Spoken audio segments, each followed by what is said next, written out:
نظم و ضبط اور انسان دوستی۔ قرون اولیٰ کی اسلامی فتوحات میں جس تیز رفتار داؤ پیچ اور کامیابی کا پتہ ملتا ہے وہ داستان معلوم ہوتی ہے، اور یہاں اس کی تفصیل کی ضرورت نہیں۔ راتھرو اسٹیورٹ اپنی معروف کتاب اسلام کی نئی دنیا میں مسلمانوں کے فوجی کارناموں اور استحکام کی قوتوں کا شاندار انداز سے خلاصہ پیش کرتا ہے۔ دوسرے بڑے بڑے مذاہب کو آہستہ آہستہ اذیت بخش جدوجہد سے کامیابی کے لیے راستہ ملا، اور جب طاقتور فرما رواؤں نے نیا مذہب قبول کیا تو ان کی مدد سے انجام کار کامیابی نصیب ہوئی۔ عیسائیت کو شاہ قسطنطین، بدھ مت کو راجہ اشوک اور زرتشتی مذہب کو سیروس مل گیا۔ ان سب نے اپنے منتخب مذہب کی اشاعت پر وہ زبردست قوت صرف کی جو انہیں اپنی غیر مذہبی حیثیت سے حاصل تھی۔ اسلام کے معاملے میں ایسا نہیں ہوا۔ اسلام ایک ریگستانی علاقے میں ابھرا جو بہت کم آباد تھا، اور انسانی تاریخ میں جس نے پہلے کوئی نمایاں کام نہیں کیا تھا، پھر یہ اس حالت میں زقن پر زقن لگاتا عظیم مہمات کے لیے میدان میں نکلا کہ انسانوں کی خفیف ترین حمایت اسے حاصل نہ تھی اور ہر قسم کی دشواریاں موجود تھیں۔ اس پر بھی معجزانہ سہل طریقے سے کامیاب ہوا۔ 2 ہی نسلیں گزریں کہ اسلام کا ہلالی پرچم جبل الابواب فرانس اور ہسپانیہ کے درمیان کوہستانی علاقے سے ہمالیہ تک اور وسطی ایشیا سے افریقہ کے صحراؤں تک لہرانے لگا۔ یہی مصنف اپنی کتاب میں دوسری جگہ یہ لکھتا ہے، عربوں کی باری آئی تو وہ اپنی فتوحات کو مستحکم کرنے کا گر جانتے تھے۔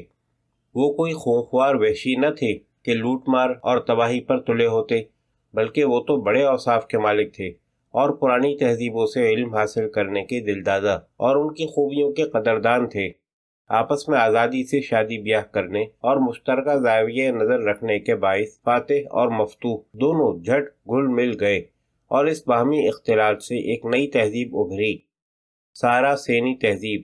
عربوں کی ذہانت اور اسلام کی روح نے یونان، روما اور ایران کی پرانی تہذیبوں کو نئے انداز سے زندگی بخشی۔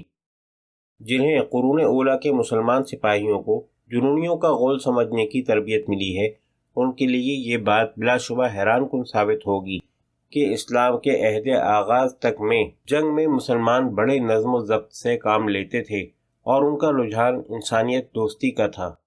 عین نظم و ضبط کے معاملے میں اسلام نے فوجی امور میں سب سے گراں قدر کام سرانجام دیے۔ جنگ کے دوران میں اور جنگ جیت لینے کے بعد سخت ڈسپلن کا مظاہرہ کیا جاتا، مفتوح سے جو سلوک کیا جاتا، اس میں بھی نیز مال غنیمت کی تقسیم اور معاہدوں کی پابندی میں بھی بڑی احتیاط برتی جاتی۔ سب سے پہلی فوجی عدالت حضرت عمر رضی اللہ عنہ کے عہد خلافت میں قائم ہوئی۔ آپ ہی نے فوجی جج مقرر کیا۔ یہ عدالت ایک طرف تو زمین اور سمندر سے حاصل کیے ہوئے مال غنیمت کے باب میں قومی اور بین الاقوامی امور کا تصفیہ کرتی، اور دوسری طرف موجودہ کورٹ مارشل کا کام کرتی۔ سپاہیوں اور منصبداروں کے نظم و نسق کی مثالیں بکثرت ملتی ہیں۔ جب زید نامی غلام کے بیٹے اسامہ کو شام میں روسا کے فرزندوں اور جہاں دیدہ سپاہیوں پر عرب فوج کا سالار مقرر کیا گیا تو اس کے خلاف کسی کے لب نہ ہلے۔ جب عظیم ترین سپہ سالار خالد بن ولید کو حضرت عمر نے عہدے سے معزول کیا تو انہوں نے اپنے سے افضل کا حکم تسلیم کیا۔ جب گورنر موسیٰ نے اندلس میں طارق کی فتوحات سے جل کر عظیم سپہ سالار کو کوڑے مارے اور پابہ زنجیر کیا تو اس نے یہ کہہ کر اپنے شاندار لشکر کو موسیٰ کے خلاف علم بغاوت بلند کرنے کی اجازت نہ دی کہ میں علم بغاوت بلند کرنے اور اسلام میں بد نظمی اور اطاعت شکنی کی مثال قائم کرنے میں آخری آدمی ہوں گا۔ تعلیمات قرآن کی روح سے ادنا سے اعلیٰ ہر مسلمان سپاہی میں نظم و نسق کی یہ روح پیدا کی جاتی تھی۔ مورخ ڈیوش کی رائے کے بموجب اسلام کی تمام حیرت خیز فتوحات کا سبب قرآن تھا۔ ڈیوش کہتا ہے، قرآن ایسی کتاب ہے جس کی مدد سے عربوں نے چند سالوں میں سکندر اعظم اور روما سے بھی بڑی دنیا فتح کر لی، جبکہ انہیں اسے فتح کرنے میں کئی 100 سال لگ جاتے۔ اسی کی مدد سے یہ فرما روا بن کر یورپ میں آئے، جہاں چاروں طرف اندھیرا تھا، اور انہوں نے بنی نوع انسان کے لیے مشعل ہاتھ میں رکھی تھی۔ قرآن میں ہمیں مسلمانوں کے اعلیٰ فوجی مقصد کی کئی مثالیں ملیں گی۔ مثلاً یہی ایک آیت کریمہ ہے، بے شک اللہ ان سے محبت کرتا ہے جو خدا کی راہ میں جہاد کرتے ہیں، ایسی صفیں بناتے ہیں جیسے وہ سیسا پلائی ہوئی دیوار ہوں۔ یہ امر واقع ہے کہ مسلمان ذلت سے ہتھیار ڈالنے کے بجائے اپنے دین کے خاطر مرنا قبول کرتے۔ انہوں نے سیسے کی دیواریں تعمیر کرنے میں بھی اہم کردار ادا کیا۔ غرناطہ کے محاصرے میں موسیٰ کے یہ الفاظ اس روح کی ترجمانی کرتے ہیں۔ میں لوگوں کا جذبہ اس قدر شکستہ دیکھتا ہوں کہ اب سلطنت کو بچانا ممکن نہیں، تاہم عرفہ انسانوں کے لیے اب بھی متبادل راستہ موجود ہے، عظیم الشان موت کا راستہ۔ آؤ اپنی آزادی کی حفاظت کرتے ہوئے اور غرناطہ کے علم کا بدلہ لیتے ہوئے ہم جان دے دیں۔ مادر ارض اپنے بچوں کو آغوش میں لے لے گی۔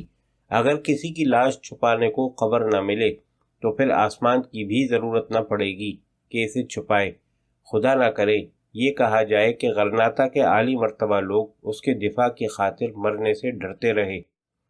اپنا ملک بچانے کے لیے بخوشی جان دینا اس تقدیر پرستی سے بہت مختلف ہے جو قرآن سے بے خبر لوگ بالعموم مسلمان غازیوں کی جانب منسوب کرتے ہیں۔ قرون اولیٰ کے مسلمانوں نے رضائے الہی کے سامنے جو سر تسلیم خم کیا، اس کے لیے تقدیر پرستی کے بجائے نظم و ضبط کا لفظ بہتر ہے۔ غازیان اسلام کے لیے جو رویہ فرض کیا گیا ہے، اس کے لیے اتنے پروقار کلمات سیرت خلیفہ اول حضرت ابوبکر صدیق رضی اللہ عنہ کی تقریر کے سوا کہیں نہیں ملتے۔ یاد رکھو تم ہمیشہ خدا کے حضور میں ہو، بوقت مرگ بھی، یوم حشر پر یقین اور جنت کی امید رکھتے ہوئے بھی۔ ناانصافی اور ظلم سے بچو، اپنے بھائیوں سے مشورہ کر لو، اپنے لشکر سے محبت کرنے اور ان پر اعتماد رکھنے کی سعی کرو۔ جب تم کوئی معاہدہ یا سمجھوتا کرو تو اس پر عمل کرو، اور جتنے بھلے اس کے الفاظ ہوں اتنے ہی بھلے تم بھی نکلو۔ معاہدوں اور عہد و پیمان کے باب میں قرآن میں بہت کچھ مرقوم ہے۔ ایک خاص حکم یہ ہے، جب تم خدا کے نام پر معاہدہ کرو تو اس پر عمل کرو، اور جب تم کسی حلف کی توثیق کر چکو تو اسے توڑو نہیں اور اللہ کے لیے اس کو ضامن بناؤ۔ اس حوالے سے اس جذبے کا پتہ چلتا ہے جس کی فریقین کے درمیان مسلمانوں سے توقع کی گئی۔ غالب اور مغلوب کے مابین ہونے والے معاہدوں کی نوعیت سے متعلق اور بھی کئی احکام ہیں۔ ان سب کی غایت ممکن حد تک جنگ و جدل کو وحشت اور بربریت کے بجائے انسان دوستی کے قریب لانا تھا۔